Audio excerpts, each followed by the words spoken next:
आपको लगता है कि एब्सोल्युटली बफूनरी और मूर्खतापूर्ण सवालों का इनके मुझे जवाब भी देना चाहिए? यही नहीं, अभी और सुनिए। अगर ट्विटर पर डिबेट करना है तो ट्विटर का ही इंप्रेशन बोला जाएगा ना। 9 गुना है हमारा इंप्रेशन आपसे। ये बड़ी अच्छी बात कही आप। आपका बेवकूफी का कंटेंट कोई देखना नहीं चाहता है, आपकी बफूनरी कोई सुनना नहीं चाहता है। गजब बेइज्जती है। आपकी फेक न्यूज फैक्ट्री से लोग उगता चुके हैं और असलियत यह है कि आज भी आप झूठ बोल रहे हैं। अरे साफ झूठ आप बोलती हैं। ये बेवकूफी कौन है, बेवकूफ कौन है, ये पूरे विश्व को पता है। ठीक है। अरे कहना क्या चाहते हो? बोला गया, मैं दोबारा से रिपीट करूंगी क्योंकि मुझे बिल्कुल पसंद नहीं कोई मेरे बीच में बोले जब मैं नहीं बोल रही थी, जब मैं इनका प्रवचन सुन रही थी। अभी मजा आएगा ना भिड़ो। ट्विटर पर डिबेट करने आए हैं तो ट्विटर के इंप्रेशंस पर बात होगी, ट्विटर की रीट्वीट पर बात होगी, उसके कोट ट्वीट पर बात होगी, उसकी लाइक्स पर बात होगी। आपके पास डेटा नहीं है, ये आपकी प्रॉब्लम है, मेरी प्रॉब्लम नहीं है। Good question, you are a good question. 45 million अगर हमारी रीच आ रही है, आपकी 5 मिलियन आ रही है। 1000 गुना फॉलोवर मोदी जी के ज्यादा है, इंप्रेशंस वगैरह सब राहुल गांधी जी के तिगुना है। वो अलग बात है क्योंकि लोग आपकी उपकाऊ बातें, लोग आपकी झूठ, आपका फेक न्यूज नहीं सुनना चाहते हैं। लोग नफरत नहीं बर्दाश्त करना चाहते हैं, मोहब्बत की बात करना चाहते हैं लोग। गजब बेइज्जती है। इतना छोटा पहले कभी नहीं हुआ होगा। बड़ी बड़ी बातें हो रही थी। आप सिंपल सा स्टैंड लीजिए ना। अगर ट्विटर इतना बर्बाद है, इतना खराब है, छोड़ दीजिए ट्विटर। काय दिन भर ट्विटर ट्विटर करते, मत करिए। अरे बाप रे, ये तो धोती खोल रहा है। मुझे यहाँ पर ये ज्ञान दिया जा रहा है कि मैं ट्विटर पे रहूं। भाई मैं तो, मुझे शो का टॉपिक बताया गया, अंजना जी आपकी टीम का फोन आया, उन्होंने मुझे शो का टॉपिक बताया, मैंने शो पर रिसर्च करी। अब आप बिना रिसर्च के बकबक करते हैं। ठीक है, चलिए अब छोटा सा जवाब, 2 लाइन का, टाइम खत्म हो गया। शाबाश बेटा, बहुत बढ़िया मुन्ना। असलियत ये है कि इनको कोई सुनना नहीं चाहता है ट्विटर पे, ना ट्विटर पे, ना पहली बात यहाँ पे ट्विटर के डिस्कशन के लिए आपको नहीं बोला गया था। इतना दिमाग लगाइए। अंजना जी इनको चुप करवाइए जरा। किसान जो है, अंजना जी इनको जरा चुप करवाइए, जानकारी है। 750 से ज्यादा किसानों मूर्ख की भी मौत हो है, गई। इनको जरा चुप करवाइए 10 सेकंड के लिए। कोई जवाब नहीं है। एक लाइन में जवाब दे दीजिए, आलोक जी को दिखा दीजिए। कोई जवाब नहीं है। अजय जी। लगा हुआ जो लिखता हर बात पे मिलूंगा मैं, मरा हुआ नशेड़ियों के साथ में उस रात में मौजूद था जो तेरा है वजूद। बेटे नाचते हैं तेरे जैसे लड़के मेरी खतरे में है। ज्ञानवापी की बात करते हैं आप, आगरा की बात करते हैं, कुतुब मीनार की बात करते हैं। हम कहते हैं हमारा रोजगार खतरे में, फिर हमारे घर का व्यापार खतरे में, हम टैक्स। ये बताइए, आप यूपी में अभी SI की 9000 भर्तियां आई थी, आपकी ही गवर्नमेंट में 20-20 लाख रुपए में कैसे वो सीटें बिकी? हमारे जीवन को सर मैं बताऊंगा सर मेरे पास भी हो रहा है सर, मेरे पास। गजब बेइज्जती है। आपने हमारी जिंदगी खराब कर दी सर। हमारा भविष्य कौन देखेगा? क्या पढ़ रहे हैं, क्या कर रहे हैं? LLB कर रहा हूँ। हमारा भविष्य कौन देखेगा? हमारी एज निकल चुकी है सर। आपने 20-20 लाख रुपए में भर्तियां फेंक दी है सर, आपका डिपार्टमेंट। तुम चुल्लू भर पानी में जाके डूब के मर जाओ। मेरा क्वेश्चन आपसे है कि आपने इन्फ्लेशन की बात की, अनएम्प्लॉयमेंट की बात की, सर बहुत अच्छी बात है। लेकिन सर जब देश के इतिहास के साथ छेड़खानी की जाएगी ना सर, तो देश बिल्कुल माफ नहीं करेगा इस चीज को। ये बड़ी अच्छी बात कही आप। सर मैं LLB का स्टूडेंट हूँ, मेरा सवाल आपसे है, जब देश के हित की बात होती है, जब रोजगार की बात होती है, आप हिंदू मुस्लिम करके मुद्दा सामने ले आते हैं। पिछले 2 साल से यूपी में या पूरे भारत में कितनी वैकेंसी निकाली, आप मुझे उसका ब्यौरा दे दीजिए और उसमें बताइए कि आपने कितनी भर्तियां ली हैं, आर्मी में हो या किसी भी सेक्टर में, गवर्नमेंट सेक्टर में हो। आपने हम स्टूडेंटों के रोजगार का सवाल है सर। हम हिंदू मुस्लिम या मस्जिद मंदिर के लिए नहीं लड़ रहे सर, हम पढ़ मस्जिद मदरसे के लिए नहीं रहे सर, हम देश के लिए पढ़ रहे हैं सर, हम देश की सेवा के लिए पढ़ रहे हैं, अपने पेट के लिए पढ़ रहे हैं सर। इतना छोटा पहले कभी नहीं हुआ होगा। पूछा 4 लाख सरकारी भर्तियां उत्तर प्रदेश में सरकार ने की। एक दूसरा, हमने 9 करोड़ लोगों को रोजगार दिया उत्तर प्रदेश।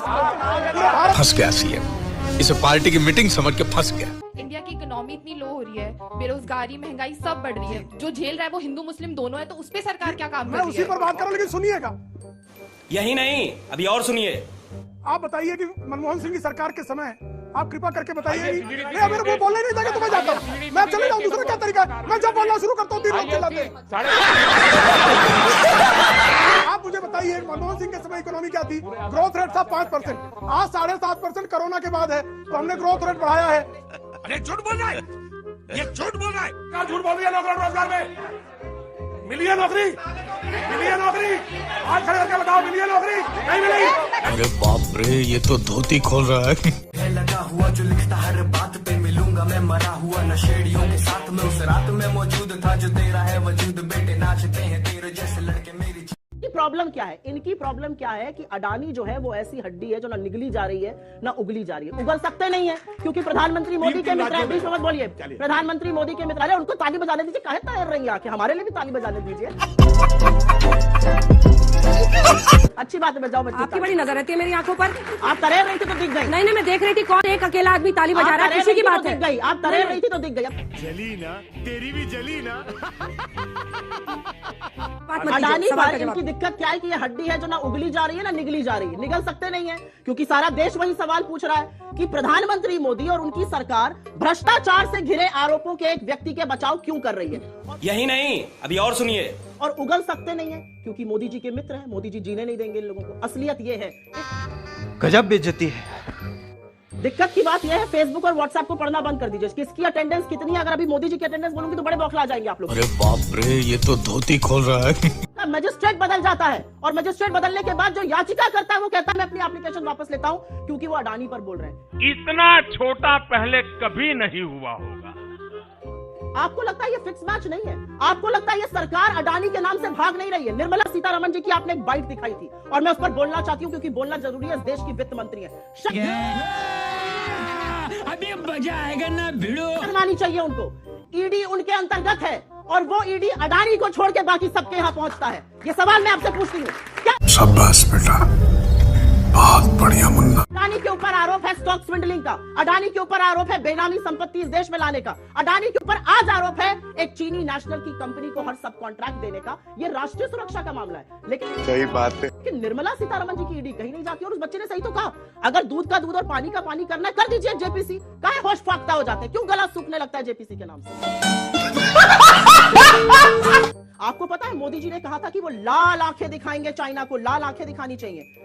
झूले पर पींगे ले रहे हैं और जब लाल आंखें दिखाने का वक्त आया तो मोदी जी लाल शर्ट पहन के खड़े हो गए। बंद करो, हाथ जोड़ के मैं मोदी साहब से गुजारिश करता हूँ। ये देखिए, महाबलीपुरम में नारियल पानी पिएंगे और जब आया जाबाजों की शहादत का बदला लेने का वक्त तो आपकी आंखों में धूल झोंकने के लिए इक्के दुक्के ऐप बैन कर दिए। लेकिन चाइना को सबसे बड़ा ट्रेडिंग पार्टनर बना दिया।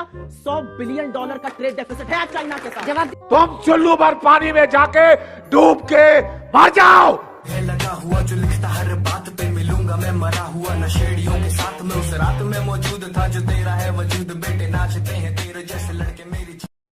पर आप जो हमारे देश का विजन है उसको क्यों भूले जा रहे हैं? और हमारा देश का विजन हमारे प्रधानमंत्री जी कहते हैं किसानों की तरक्की, महिलाओं की सुरक्षा, युवाओं को रोजगार।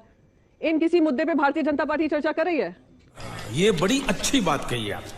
युवाओं के बारे में बात हो, महिलाओं के बारे में बात हो, देश के बारे में बात हो, आप लोग सब सहमत हैं तो आप इनसे कहिए कि इस ब्लैंक पेपर पे नहीं सहमत हैं भाई साहब। प्रियंका जी प्रस्ताव कल टेलीविजन पे इनके सामने लाइए, आप साइन कर दीजिए।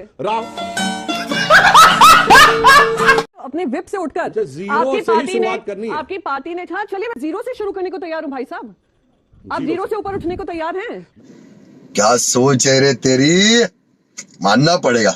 व्यक्ति होता है, नेता होता है। जब 3000 किलोमीटर आप देश की जनता के हर तबके पे जाते हैं और लोगों को मिलते हैं, आपका अहंकार चला जाए तो देश की हकीकत आपको मालूम चलती है। दूसरी चीज, आपने कहा क्या काम करेंगे। राजस्थान और हमारी छत्तीसगढ़ सरकार जो भी नीतियां हैं, आप इंग्लिश स्कूल्स की हम बात करें, क्वालिटी एजुकेशन की बात करें, ओल्ड पेंशन स्कीम की हम बात करें, हम लोग जितने भी जो हमने प्रॉमिस किए थे, आज इन्होंने अभी कहा था कि गैस के सिलेंडर की बात करें, राजस्थान सरकार ने प्रॉमिस किया कि 500 रुपए में गैस का, क्या इनकी हिम्मत है? ये लोग क्या करेंगे? अरे भाई साहब G20 में देखिए महंगाई सबसे ज्यादा हमारे वहां सबसे कम है। ये तो इनका तुक है। जब भी इनका गजब बेइज्जती है।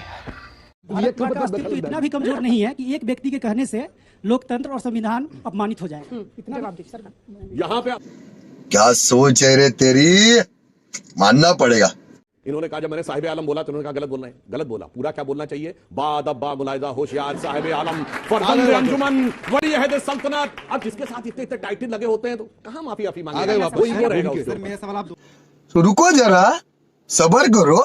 सर आप इस मुद्दे से बात हटा के आप देश के बारे में अगर सोचे तो देश काफी आगे बढ़ सकता है। ठीक, जवाब दीजिए आप दोनों। आप शुरू कीजिए, आप सत्ता पक्ष है, आपकी जवाब देगी। इसीलिए हमारे मतलब खत्म कीजिए ना सर, अगर कोई अपराध हो गया है तो उसकी सजा दीजिए, काम धाम तो शुरू कीजिए।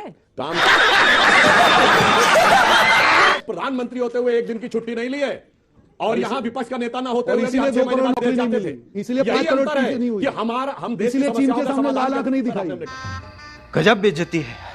जानते कर रहे कैसे करें मोदी जी? आंख मन बंद करके। समर्पित, मन समर्पित और यह जीवन समर्पित, चाइना स्वप्न समर्पित। अर्पित, प्रश्न अर्पित, आयु का क्षण क्षण समर्पित। चाहता हूं देश की धरती तुझे कुछ लगा हुआ जो लिखता हर बात पे मिलूंगा मैं मरा हुआ नशेड़ियों के साथ में उस रात में मौजूद था जो तेरा है वजूद बेटे नाचते हैं तेरे जैसे लड़के मेरी मैं भर्ती हुआ टीजी2 में, आज मुझे निकाल दिया गया है। सरकारी नौकरी कर रहा था मैं, क्यों निकाला गया इनकी सरकार में? विज्ञापन चेंज कर दिया गया। ये बड़ी अच्छी बात कही आप। मैं खुद ब्राह्मण पंडित आदमी हूँ। आपको मैं बता दूं, अयोध्या बन गया मंदिर, अब काशी विश्वनाथ मंदिर बन गया। जब तक रोजगार नहीं है तो हम वहाँ मंदिर कैसे जाएंगे? और अभी तो रुको, क्लाइमैक्स अभी बाकी। समाजवाद है ये, समाजवाद की राजनीति करते हैं। कौन सा समाजवाद की बात करते हैं? आतंकवाद का मतलब परिवारवाद की बात करने वाले रोजगार कैसे कहीं किसी को दे पाएंगे? अरे बाप रे, ये तो धोती खोल रहा है। शिक्षा नहीं, हमें सशक्तिकरण जरूरी है, नारी सशक्तिकरण जरूरी है, हम सबकी सुरक्षा जरूरी है, हम सबकी जागरूकता जरूरी है, शिक्षा जरूरी है, हर एक लड़की को शिक्षित होना है। तुम चुल्लू भर पानी में जाके डूब के मर जाओ। कोई भी सरकार है जो एक लड़की को सुरक्षा दे, शिक्षा दे, लड़की को सुरक्षा, और आप कह रही है रोजगार, शिक्षा, सुरक्षा से बढ़ के शिक्षा दे हमें, ताकि हम सेल्फ डिपेंड हो, किसी के ऊपर हम निर्भर ना हो। कोई भी सरकार है, कोई मतलब नहीं, हमें अपनी सुरक्षा स्वयं करनी है। शाबाश बेटा, बहुत बढ़िया मुन्ना। नहीं करेंगे, आप तो छोटा बच्चा है, आपको क्या लग रहा है ये लोग आपस में क्या कर रहे हैं? They are just talking about what's the points and अभी जो मुद्दे हैं वो यूपी के इलेक्शंस के लिए है क्या? अभी मजा आएगा ना भिड़ो। आपको क्या लगता है क्या मुद्दे हैं? I think so सुरक्षा सबसे बड़ा मुद्दा होगा, बिकॉज वुमेन एम्पावरमेंट एक बहुत बड़ा पॉइंट होता है इंडिया में, जो कि लेडीज को उससे वंचित। क्या सोच है रे तेरी, मानना पड़ेगा। मेरे लिए मुद्दा की बात है। पहले तो मैं अपने यहाँ के मुख्यमंत्री जी से कहना चाहती हूँ, वो अपनी भाषा में तो कम से कम सभ्यता रखें। वो इस तरह के बयान क्यों देते हैं, 80-20 के बयान क्यों देते हैं? गर्मी उतार दूंगा, कम से पहले में तो महिलाओं को ये शब्द ही नहीं पसंद आते हैं। गजब बेइज्जती है। दूसरा, यहाँ औरतों की बुरी हालत है, आप देख सकती हैं, यहाँ औरतों के लिए मुद्दा सबसे बड़ा है, औरतों की सुरक्षा का मुद्दा। आप इतने सारे लोगों के बीच में मौजूद हैं, आप सुरक्षित महसूस नहीं कर रही हैं? नहीं कर, आप ये समझिए पहले जैसा नहीं है, यहाँ पे पहले, हाँ यहाँ आप देख रही हैं, लेकिन जो यहाँ सुरक्षित है कि नहीं है? यहाँ इस समय की बात आप छोड़िए, उस जगह पे जाके देखिए जहाँ पर औरतें मर जाती हैं, जिनके साथ रेप हो जाते हैं। अरे बाप रे, ये तो धोती खोल रहा है। लगा हुआ जो लिखता हर बात पे मिलूंगा मैं मरा हुआ नशेड़ियों के साथ में उस रात में मौजूद था जो तेरा है वजूद बेटे नाचते हैं तेरे जैसे लड़के मेरी। नरेंद्र मोदी अडानी के नाम से घबराते क्यों हैं, डरते क्यों हैं, कांपते क्यों हैं, ये सवाल है। और नीचे जो वो सब्सक्राइब का बटन है ना, उसको हिट करो ना भाई। ढांचे को बर्बाद करने का, ध्वस्त करने का, लोकतंत्र का चीर हरण करने का काम नरेंद्र मोदी और उनकी सरकार कर रही है। और अगर नहीं कर रही होती तो राहुल गांधी जी के 40 मिनट के वक्तव्य में, जिसने उन्होंने अडानी की कलई खोल दी मोदी जी को लेकर, उसके 18 अंक एक्सपंज ना करती। गजब बेइज्जती है। अगर उनकी कलई ना खुलती अडानी पर तो वो राहुल गांधी जी को संसद में दोबारा से बोलने का मौका देते। अगर उनकी कलई ना खुल रही होती तो वो 16 मिनट के लिए भारत के सदन को की कार्यवाही को म्यूट ना करते। अगर उनकी कलई ना खुल रही होती अडानी को लेकर मोदी जी की, तो वो भारत के सदन में बहस होने देते, सत्ता पक्ष से नारेबाजी कराकर भारत के सदन की कार्यवाही स्थगित ना करते। क्या सोच है रे तेरी, मानना पड़ेगा। अब मैं आपसे एक बात बोलना चाहती हूं, आज जितना नीचे गिर सकती है भारतीय जनता पार्टी गिर चुकी है। एक बेकार के, फिजूल के केस को उन्होंने यहां पर कोर्ट किया। अगर आप इस केस को कोर्ट करेंगे तो भी मैं भी बोलूंगी, औरतों की स्टॉकिंग का आरोप था इस देश के प्रधानमंत्री नरेंद्र मोदी पर। क्या इशरत जहां और क्या बाकी औरतें, उस केस में वो भी आरोपी थे, ये भूलिएगा मत। और जब फैसला आया तो इस देश ने माना उसको, ये याद रखिएगा। अगर आप मिट्टी और लांछन लगाएंगे तो आपके गिरेबान में कंकाल भरे हुए हैं, एक एक खींचकर वापस लाया जाएगा। औरतों की स्टॉकिंग का आरोप इस देश के प्रधानमंत्री पर था, उन औरतों की हत्या भी हुई, ये आरोप से प्रधानमंत्री ग्रसित थे, इस बात से कोई नकार नहीं सकता है। जली ना, तेरी भी जली ना। मैं सिंपल सी बात कहती हूँ, नरेंद्र मोदी अडानी के नाम से घबराते क्यों हैं, डरते क्यों हैं, कांपते क्यों हैं, बोलेंगे अंजना जी? नहीं, वो लगातार नहीं बोल रहे हैं, क्योंकि आपने प्रधानमंत्री का जिक्र किया, उस पर वो जवाब देना चाहते हैं। आपने अपनी बात कह ली है। लगा हुआ जो लिखता हर बात पे मिलूंगा मैं मरा हुआ नशेड़ियों के साथ में उस रात में मौजूद था जो तेरा है वजूद बेटे नाचते हैं तेरे जैसे लड़के मेरी। अरे 8 साल से पूरे देश को कार्टून आपने बना दिया, आप हमसे सवाल पूछिएगा। गजब बेइज्जती है। और अब जब कार्टून की बात चली गई है तो 2 बातें पहले मैं याद दिला देती हूँ। अभी मजा आएगा ना भिड़ो। जिस देश की जनसंख्या 135 से 140 करोड़ है, क्या कार्टून बनाया था वर्ल्ड इकोनॉमिक फोरम डावोस में सबके सामने मोदी जी ने? मैं भी वहां पर थी। तो नमस्कार दोस्तों, स्वागत है आपका हमारे चैनल में। और आज हम जो अभी आपने छोटी सी क्लिप देखी, आगे आपको हम पूरा वीडियो बताने वाले हैं। लेकिन आखिर इस वीडियो में है क्या? सबसे पहले तो इस वीडियो पे कार्टून की बात हो रही थी, तो सुप्रिया श्रीनेत ने कहा कि पूरे देश को ही कार्टून बनाने का काम किया है प्रधानमंत्री नरेंद्र मोदी ने। और उसके बाद उन्होंने निर्मला सीतारमण, जो कि देश की वित्त मंत्री हैं, उन्हें भी नहीं छोड़ा, क्योंकि विदेश में जाकर जिस तरीके से उन्होंने बयान दिया है वो भारतीय चीजों को, भारतीय सामग्री को, भारतीय रुपये को दिखाने का और कमजोर बनाने का बयान दिया है उन्होंने। तो इन सभी मुद्दों पर बात करते हुए सुप्रिया श्रीनेत ने जिस तरीके से आज बीजेपी की लंका लगाई है, वो भी संबित पात्रा के सामने आप खुद देखिए। अरे 8 साल से पूरे देश को कार्टून आपने बना दिया, आप हमसे सवाल पूछिएगा। और अब जब कार्टून की बात चली गई है तो 2 बातें पहले मैं याद दिला देती हूँ। 600 करोड़ लोगों ने मतदान दिया था मोदी जी को, जिस देश की जनसंख्या 135 से 140 करोड़ है। क्या कार्टून बनाया था वर्ल्ड इकोनॉमिक फोरम डावोस में सबके सामने मोदी जी ने? मैं भी वहां पर थी। ये सच्चाई, ये सच्चाई है आज की। और गुरु नानक देव सब एक साथ बहस करते थे, देश का कार्टून बनाना तो कोई मोदी जी से सीखे। आगे कार्टून और सुन लीजिए, और 5 सेकंड का समय लूंगी, थोड़ा सामान्य डिबेट करा जाए। कार्टून क्यों करा जा रहा है? वाह, कार्टून इसलिए करा जा रहा है बिल्कुल सही निर्मला जी वित्त मंत्री अमेरिका के दौरे पर हैं। पहले तो उन्होंने खाद को लेकर झूठ बोल दिया, चलिए कोई बात नहीं, उसका उजागर किया गया। अब वित्त मंत्री ने गजब का वहां पर वक्तव्य दिया। रुपया गिरा नहीं है, डॉलर मजबूत हो गया है। निर्मला जी को अपना नाम निर्मला न्यूटन रख देना चाहिए, और आगे से ये कहना चाहिए कि पेड़ से सेब जमीन पर नहीं गिरा था, जमीन ऊपर आ गई थी। तो दोस्तों, देखा आपने कि कांग्रेस प्रवक्ता सुप्रिया श्रीनेत ने आज ऐसे मुद्दे उठाए हैं जो कि एक पत्रकार को उठाने चाहिए, क्योंकि चाहे निर्मला सीतारमण का वो बचकाना बयान हो या फिर कार्टून पर बात करने की हो, ये एक पत्रकार को ही मुद्दे उठाने चाहिए। लेकिन पत्रकार आजकल मोदी भक्ति में लीन है, तो ये काम प्रवक्ता कर रहे हैं और बखूबी कर रहे हैं। अगर आप किसी पत्रकार से पूछ लीजिए या कह दीजिए कि भाजपा के खिलाफ आपको एक शब्द बोलना है, तो वो 4 कदम अपने पीछे हटा लेंगे, क्योंकि वहां पर वो बोलने से इतराते हैं। और दूसरी तरफ फ्रीडम ऑफ स्पीच की भी बात की जाती है, तो कहां है वो फ्रीडम ऑफ स्पीच? खैर, इस खबर पर आपकी राय क्या है नीचे कमेंट सेक्शन में हमें जरूर बताएं। साथ ही साथ चैनल पर बेल आइकन दबाकर सब्सक्राइब करना भी ना भूलें, और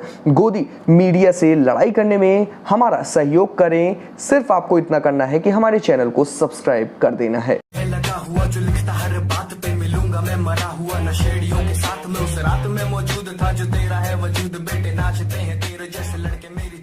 देखिए, हमारा भारतीय जनता पार्टी से सवाल है कि 3 साल हो गई आर्मी की भर्ती क्यों नहीं आई? नंबर 1, हमने सांसद दिया, विधायक दिया, गांधी परिवार को हराया मैम, और क्या चाहिए? उम्र चली जा रही है। आपसे सवाल है सर, मैंने केंद्र में सरकार बनाई, प्रदेश में सरकार बनाई, और क्या चाहिए आपको? मजा आया। ये बड़ी अच्छी बात कही आप। उत्तर प्रदेश की बेरोजगारी की दर थी, आज ये बेरोजगारी की 4.2 है। हमने आज उत्तर प्रदेश में 5 लाख लोगों को सरकारी नौकरियां दी है, बिना भाई भतीजावाद के। झूठ बोलो, बार बार झूठ बोलो। पूरी राजनीतिक पार्टियों से मेरा सवाल है, इनको चुनाव के टाइम रोजगार का मुद्दा काहे नहीं बनता है? जो अभी सत्ता में है, उनके मुख्यमंत्री जी ने कभी भी अपने भाषण में पाकिस्तान, आतंकवाद के अलावा शिक्षा, बेरोजगार की बात ही नहीं की कभी। गजब बेइज्जती है। कितनी उम्र हो गई? मैम 25 हो गई है। ये क्या है पढ़ाई में? मैम टेक्निकल डिग्री हमारे पास, पॉलिटेक्निक होल्डर है हम, ग्रेजुएशन है, बीएड के भी छात्र भी हैं। बीएड भी कर रहे हैं, टीचर बनेंगे ना? जी मैम, अब करेंगे। आप कह रहे हैं आर्मी की भर्ती के लिए वेट? आर्मी भर्ती के लिए नहीं कह रहे हैं, सारी भर्तियां ये बताएं किए क्या है। यूपी SSC में जेई की वैकेंसी आती है, इन्होंने बताया अपने 5 सालों में कितनी जेई की vacancy. Good question, you are a good question. Ma'am यहाँ पर मौजूद मैं बीजेपी कार्यकर्ता हूँ, बीजेपी से और कांग्रेस से और पूछना चाहता हूँ कि जब पहला मिलिट्री फोर्सेस के जवान हमारे पुरानी पेंशन नहीं पा सकते हैं, ये पुलिस के सिपाही पुरानी पेंशन नहीं पा सकते हैं, तो एमपी एमएलए किस तरीके से 3-3 4-4 पुरानी पेंशन लेते हैं? शाबाश बेटा, बहुत बढ़िया मुन्ना। भारतीय जनता पार्टी से ये पूछना चाहता हूँ कि इसमें ब्राह्मणों का बहुत उत्पीड़न मैडम मेरी बात सुनो, परेशान किया गया, मैडम मेरी बात सुनो, बहुत उत्पीड़न किया गया। क्या हुआ है? अरे उनके साथ देखिए नहीं, वहाँ पे अपील एरिया मैनेजर को मार दिया गया था लखनऊ में, विवेक तिवारी हत्याकांड हुआ, उसके बाद कबीर तिवारी हत्याकांड हुआ, गोरखपुर में अंकुश शुक्ला की हत्या हुई। ये भारतीय जनता पार्टी में ब्राह्मणों को बहुत उत्पीड़न हुआ है इस बार। ये बड़ी अच्छी बात कही आप। मैडम ने 30 साल लगातार रायबरेली में गुंडा टैक्स वसूला गया। बगल में एक सेकंड प्लीज, बगल में रिंग रोड गई एम्स है, हॉस्पिटल के बेड छीनकर इन्होंने गोरखपुर भेज दिया और रायबरेली में अवैध वसूली करके सारे ठेकेदार 30 साल अवैध वसूली की गई, 30 साल, और कोई भी ठेकेदार कोई भी कंपनी आज तक टिकी नहीं, सारी कंपनियां बंद हो गई। और आप रिंग रोड देख लीजिए, आज 4 साल से लगातार वहां करते जी, इस पर भी मुस्कुराइएगा या जवाब दीजिएगा? लगा हुआ जो लिखता हर बात पे मिलूंगा मैं, मरा हुआ नशेड़ियों के साथ में उस रात में मौजूद था जो तेरा है वजूद, बेटे नाचते हैं तेरे जैसे लड़के मेरी। 3 महत्वपूर्ण बातें हैं। पहली बात तो ये है कि ये एक ट्रेंड सा है, राहुल गांधी कहीं भी कुछ भी बोलेंगे तो पूरे बीजेपी में एक तरह से कोहराम मच जाता है, आग बबूला करने लगते हैं। तो विदेश में बोले या देश में बोले, पूरी भारतीय जनता पार्टी, कांग्रेस के कार्यकर्ता कांग्रेस के नेताओं से ज्यादा बीजेपी के नेता और कार्यकर्ता राहुल गांधी के भाषणों को सुनते हैं और उनके बाद उनके बयानों को तोड़ मरोड़ करके पेश करते हैं, जस्ट राहुल गांधी को बदनाम करते हैं। गजब बेइज्जती है। विदेशी धरती पे बोलना चाहिए कि नहीं बोलना चाहिए, वो तो हमने जयशंकर जी का बयान केप टाउन में ही सुन लिया था कि मैं आता हूं इंडिया और बताता हूं इनको, मतलब जैसे धमकाने वाले अंदाज में इस देश का विदेश मंत्री विदेशी धरती से इस देश के एक प्रमुख विपक्षी नेता को जिस तरीके से धमकाता है, वो अपने आप में बहुत ही शर्मनाक लगा। बहुत ही लगा कि एक राजनीतिक व्यक्ति को इस तरह की बात नहीं करनी चाहिए, कम से कम कूटनीतिक व्यक्ति को इस तरह की बात नहीं करनी चाहिए, लेकिन जयशंकर जी आते ही अपनी बात कहने लगे। अब तुम चुल्लू भर पानी में जाके डूब के मर जाओ। अब मुद्दा इतना है कि लोकतंत्र मतलब सिर्फ चुनाव जीतना और हारना नहीं होता ना, लोकतंत्र मतलब लोकतांत्रिक परंपराओं का एक पालन, लोकतांत्रिक परंपराएं जीवंत हैं क्या? यही नहीं, अभी और सुनिए। इस देश में जिस तरीके से एक नफरत का माहौल बना हुआ है, जिस तरीके से समाज के एक वर्ग को प्रताड़ित करने का माहौल बना हुआ है, जिस तरीके से फ्रीडम ऑफ स्पीच को दबाने की कोशिश की जा रही है, जिस तरीके से संविधान और कानून का कोई मतलब नहीं रह गया है, ये बड़ी अच्छी बात कही आप। तरीके से हमारे देश की महिला पहलवान रास्ते पे हैं, उनको कुचला जा रहा है, वो अपने यौन शोषण के खिलाफ बोल रही हैं और उसको नहीं सुना जाता और सुनते सुनते कई महीने निकल जाते हैं। और अभी तो रुको, क्लाइमैक्स अभी बाकी। अब रही बात राहुल गांधी ने विदेश में क्यों बोला। जो बातें राहुल गांधी देश में बोलते हैं वही बातें विदेश में बोलते हैं। ये तो संभव नहीं है। जब आप वसुधैव कुटुंबकम की बात कर रहे हैं, जब ग्लोबल विलेज की बात कर रहे हैं, जब पूरी दुनिया एक हो गई है, तो यहां पर बोले कि मोदी सरकार का कामकाज अच्छा नहीं है और विदेशों में जाके कैसे बोल सकते हैं कि मोदी सरकार का कामकाज बहुत अच्छा है? ये भेदभाव क्यों करना? शाबाश बेटा, बहुत बढ़िया मुन्ना। लगा हुआ जो लिखता हर बात पे मिलूंगा मैं, मरा हुआ नशेड़ियों के साथ में उस रात में मौजूद था जो तेरा है वजूद, बेटे नाचते हैं तेरे जैसे लड़के मेरी। बिल्कुल, आपने बड़ा अच्छा प्रश्न पूछा। और जो व्यक्ति किसी दूसरे के घर पत्थर मारते हैं, जिनके घर शीशे के होते हैं, वो नहीं मारते हैं। यही नहीं, अभी और सुनिए। बात तो यह है कि 9 साल पहले भी किए गए बड़े वादे थे कि मेरी सरकार आएगी तो 100 दिनों के अंदर मैं काला धन लेकर आऊंगा और 15-20 लाख रुपए सबके अकाउंट में जाएंगे। ये आदरणीय मोदी जी ने कहा था। चोर लुटेरों के पैसे विदेशी बैंकों में जमा है ना, इतने भी हम रुपये ले आए ना, तो भी हिंदुस्तान के एक गरीब आदमी को खुद में 15-20 लाख रुपए भी मिल।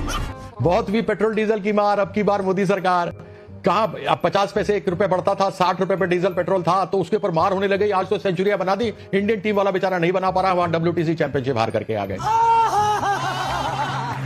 सिलेंडर गैस को लेकर के स्मृति ईरानी जी, राजनाथ जी, पूरा भारतीय जनता पार्टी का नेतृत्व खड़ा होता था और बजाता रहता था टन टन टन टन करके कि साहब इसका क्या हो गया। आज 1250 रुपया है। कभी नविका जी उसके बारे में भी बात कर दिया कीजिए। अब LPG के सिलेंडर के दामों में और भी वृद्धि की गई है। अरे झूठ बोल रहा है, ये झूठ बोल रहा है। तो थोड़ा सा गैस सिलेंडर में थोड़ा कम हो जाए तो हम लोगों को अच्छा लगेगा। ये बड़ी अच्छी बात कही आप। स्मृति ईरानी को जानती हैं? हाँ जी जानती हूँ, मक्कार है 1 नंबर की। इतने तेजस्वी लोग हैं हमारे पास। कितने शानदार विचार रखते हैं जी। यह भी बात हुई थी कि 2022 तक किसानों का आय दुगनी कर दी जाएगी, लेकिन किसानों को 3 कानून, काले कानून लाकर जो परिस्थिति की और 750 किसान मारे गए बेचारे, उसके बाद इनको साल भर के बाद वो कानून वापस लेने पड़े। तो इन 9 साल के वादों के बारे में भी नविका कुमार जी जरा आप पूछ लीजिए सुधांशु जी से, तो अच्छा लगेगा। गजब बेइज्जती है। बात करते हैं 2 करोड़ नौकरी हर साल देनी थी, 9 दूनी 18, और अगर 18 करोड़ को नौकरी 9 सालों में मिली होती और 5 से उसको गुना करें तो 18 पंजे 90,000 लोगों को खाना मिला होता। इनके एमपी बड़े जोर से चिल्लाकर बोलते हैं कि 85 करोड़ लोगों को, भूखे लोगों को हम खाना, मोदी जी खाना खिला रहे हैं। तो रेवड़ी कौन बांट रहा है 85 करोड़ को? और इस सज्जन को क्या तकलीफ है भाई, क्या तकलीफ है इनको? और ये जो वादे 9 साल पहले हुए थे, वादा तेरा वादा, वादे पे तेरे मारा गया, ये भारतीय सीधा सादा, कहाँ है वो वादा? इनके ऊपर भी नविका जी जरा एक बार पूछ लीजिए। सुधांशु जी तमाम फहरिस्त इतना छोटा पहले कभी नहीं हुआ होगा। उन्होंने कहा कि उस समय दाम गैस सिलेंडर का 1241 रुपया था, आज 1250 रुपए। साहब गरीबों को सब्सिडी मिलती थी ना, आज उज्ज्वला योजना आपकी फेल क्यों है? 1% लोगों ने उज्ज्वला में रसोई गैस नहीं खरीदा है। ये बड़ी अच्छी बात कही आप। सारे गैस के ऊपर उन्होंने रखी हुई है और उसको रोज जो है आरती निकालते हैं क्योंकि वो ऐसी पड़ी हुई है। आपने बात की पेट्रोल डीजल की क्या हाल है, क्या परिस्थिति बनी है, आपको मालूम है? अभी तो मैंने पहले ही कहा था कि WTC चैंपियनशिप में भारतीय कोई खिलाड़ी सेंचुरी नहीं बना पाया। यहां डीजल और पेट्रोल जो है मस्ती में बैठा हुआ है। काले धन पर आपने मुझे कोई जवाब नहीं दिया कि काले धन का जो 100 दिनों में आना था उसके बारे में नहीं बताया। आपने ये नहीं बताया कि नोटबंदी के बाद जो आतंकवाद खत्म हो जाना था, 370 के बाद जो आतंकवाद कश्मीर में खत्म हो जाना था, जो काला धन खत्म हो जाना था, उसके बारे में आपने मुझे कोई लगा हुआ जो लिखता हर बात पे मिलूंगा मैं मरा हुआ नशेड़ियों के साथ में उस रात में मौजूद था जो तेरा है वजूद बेटे नाचते हैं तेरे जैसे लड़के मेरी। जिस प्रकार से 9 साल में हमने रूबिका जी देखे कि भाजपा ने जो जुमले दिए हैं, प्रधानमंत्री जी ने बड़े बड़े वादे किए थे, आज एक भी वादा पूरा नहीं किया। Good question, you are a good question. आप इनके किसी भी प्रवक्ता को पूछेंगे, वो लोग गोल पोस्ट शिफ्ट कर देंगे। प्रधानमंत्री जी ने कहा था कि हर भारतीय को घर मिलेगा, अभी लोग आंकड़ा देते हैं कि हमने इतने भारतीय को घर दिया। प्रधानमंत्री जी ने कहा था कि 24/7 हर भारतीय को बिजली मिलेगी, अभी आंकड़ा उसका गिना रहे। प्रधानमंत्री जी ने कहा था कि हर किसान की आय दुगनी होगी, आज उनको मालूम MSP का जो लॉ है वो भी पास नहीं कर पा रहे। 3 काले कानून इनको वापस लेने पड़े। ये बड़ी अच्छी बात कही आप।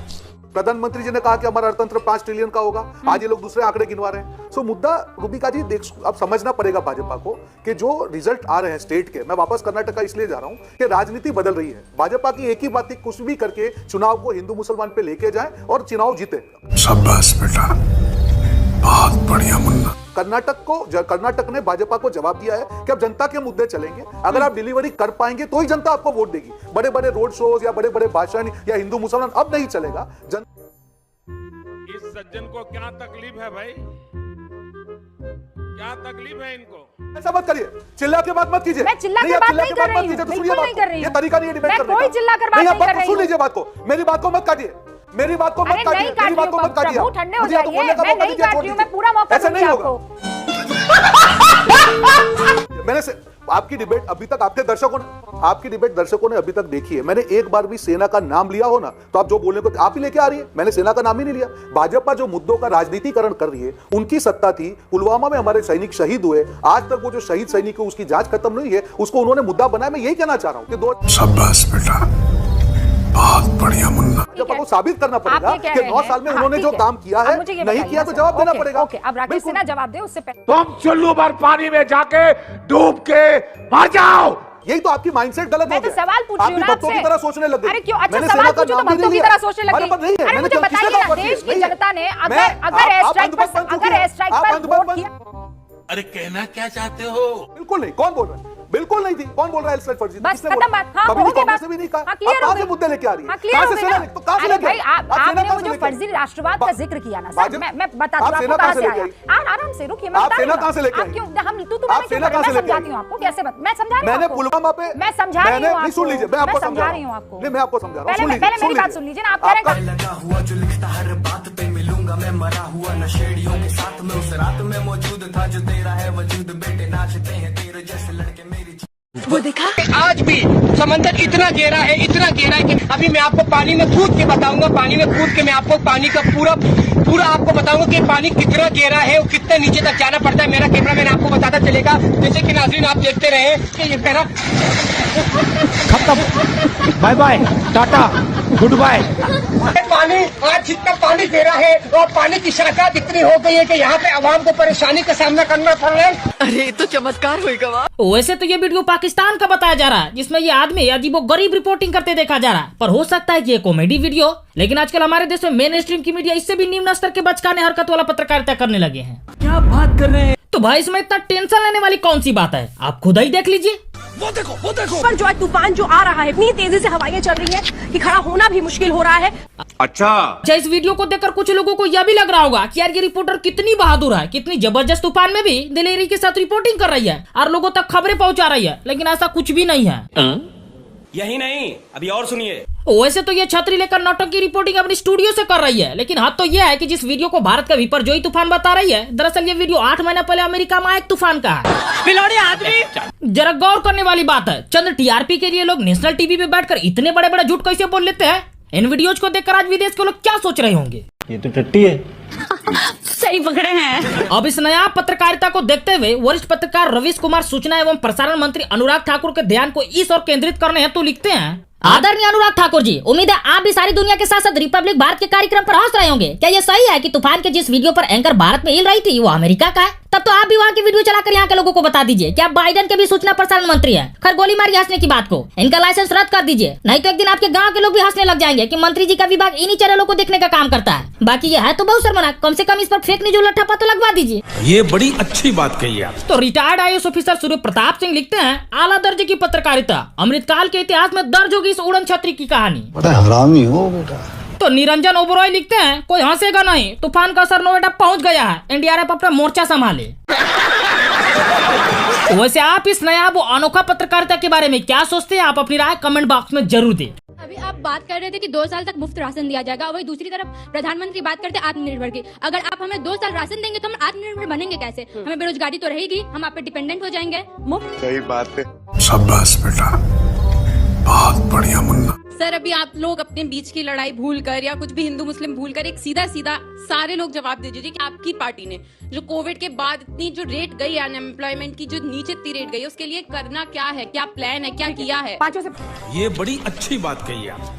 गौरव भाटिया सर से है, गौरव भाटिया सर से कि सर जो है बार बात करते हैं तहजीब की। मैं लखनऊ से आता हूँ प्रॉपर, वहाँ पे ये है कि पहले आप तो आप ये बताइए सर, आप तहजीब लाने दीजिए, आप ये बताइए बेरोजगारी, उसके बाद इससे स्टूडेंट अगर बात मुद्दा उठाते हैं तो आप इलाहाबाद में हॉस्टल में घुस कर मारते हैं, जो बच्चे हड़ताल में जाते भी नहीं उनको भी, और पटना में भी आप बेरोजगारी पे बात क्यों नहीं करते? फंस गया CM, इसे पार्टी की मीटिंग समझ के फंस गया। और एक मेरा सवाल जो है वो गौरव भाटिया सर से, इन्होंने बहुत प्यार से भी एक बात बोली है, अभी मजा आएगा ना भिड़ो। सवाल ये है मेरा, बहुत प्यार से आपने बोला कि अमित शाह जी और नरेंद्र मोदी साहब ने हिम्मत दिखाकर 370 हटाई कश्मीर में, हालांकि कश्मीरी खुश नहीं है, क्या मिला हटा के? मुझे ये बता दीजिए। तुम चुल्लू भर पानी में जाके डूब के मर जाओ। बीजेपी के प्रवक्ता सर से है, आपने 9 साल में इतना विकास किया है, आपकी ऐसी क्या मजबूरी आ गई कि आपको बाबा का सहारा लेना पड़ रहा है? जैसे बिहार राज्यों से आपने स्टार्ट किया, धीरेन्द्र शास्त्री बाबा से स्टार्ट किया, आपकी इतनी क्या मजबूरी होगी कि आप बाबा से, और आपको क्या एक शोभा देता है कि आप इस तरह की डिमांड करते हैं? आपके वहाँ के जितने भी लीडर है, अश्विनी कुमार चौबे हमारे भागलपुर जिला से आते हैं और हमारे गांव से आते हैं, मैं उनके चाचा से पढ़ा भी हूँ, तो आपके नेता लोग बाबा को सपोर्ट कर रहे हैं इस एक डिमांड को लेकर, क्या आपको शोभा देता है कि ये यहाँ पे पॉसिबल है, ये राष्ट्र बनना? Good question, you are a good question. Yogi Adityanath ji ने अपने दमखम पे उत्तर प्रदेश दोबारा जीता है। अरे झूठ बोल रहा है, ये झूठ बोल रहा है। लेकिन एक बात मेरे भाई जरूर याद रखना, जब कांग्रेस मुस्लिम पार्टी बन जाती है, देश के संसाधनों पे पहला हक मुसलमानों का हो जाता है। मनमोहन सिंह जी कहते हैं गुस्ताखे रसूल की एक ही सजा सब तन से जुदा हो जाता है। अरे कहना क्या चाहते हो? लगा हुआ जो लिखता हर बात पे मिलूंगा मैं, मरा हुआ नशेड़ियों के साथ में उस रात में मौजूद था, जो तेरा है वजूद बेटे नाचते हैं तेरे जैसे लड़के मेरी